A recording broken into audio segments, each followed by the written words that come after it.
গেছি আর আশা হয়নি, আজকে কিন্তু সবাইকে সারপ্রাইজ দিব। এই রাস্তা তো তখন কাঁচা ছিল, এখন কত পরিবর্তন, এটা পাকা হয়ে গেছে।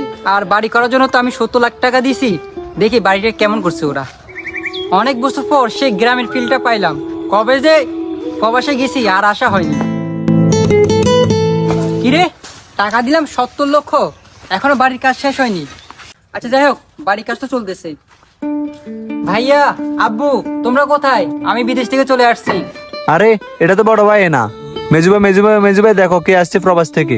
কিরে, এই অসময়ে কি আসলো? এরকম সিলাইতাছস কেন? এই যে ভাইজান প্রবাস থেকে চলে আসলো, এখন কি হবে? ভাইয়ার আব্বুকে ডাক দি। আব্বু আব্বু দেখো কে আইছে, বড় ভাই আইছে। কিরে দেখি তো কোন বড় ভাই এসে আবার। কিরে, তুই কাউকে না জানি হঠাৎ করে বিদেশ থেকে চলে আসলি? কি বলতেছেন এগুলা?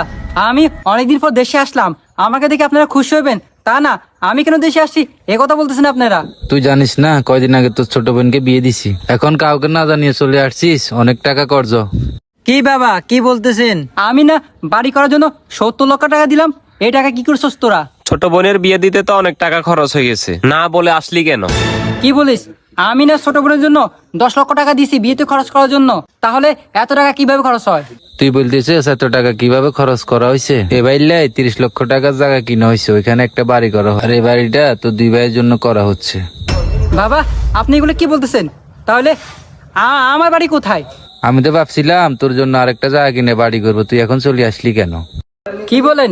আমি তো একবার চলে আসছি, আর আমি তো বিদেশ থেকেও অনেক টাকা পাঠাইছি, এত পরিমাণ টাকা পাঠাইছি, এখন আমার নিজ নামে ঘর নাই, বাড়ি নাই, এটা কোনো কথা বাবা? এত কথা বলবেন না, এই বাড়ি আমাদের দোনো ভাইয়ের, আপনি এখানে থাকতে পারবেন না, আপনি এখান থেকে চলে যান। এটা কি বলে বাবা? হ্যাঁ, ওরা সত্য বলতেছে, এই বাড়ি এবং জমিন ওটা ওদের নামে। তুই এত কথা বলিস কেন? তুই বাড়ি থেকে বেড়ে যা। তুই তাড়াতাড়ি এই বাড়ি থেকে বাইরে যা, তাড়াতাড়ি প্রবাসে যা, এই বাড়ি থেকে যা। তোরা আমার ভাই, আমার সাথে কেন খারাপ ব্যবহার করতেছিস? তুই খারাপের কি দেখছস?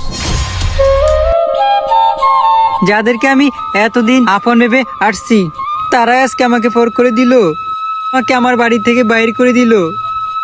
আমি থাকবো না এই বাংলাদেশে, আমি আবার প্রবাসে চলে যাই, যে বাংলাদেশে প্রবাসীর কোনো মূল্য নাই। আমরা এয়ারপোর্টে আসলে আমাদেরকে সেখানেও আমাদেরকে হেনস্থর করা হয়, আমাদেরকে মানুষ মনে করে না। যে ভাইদের কাছে আমার মূল্য নাই, আজ থেকে তোর আমার ভাই না। যে বাবা আমাকে পরিচয় দিল না, আমার অধিকার দিল না, সেই বাবা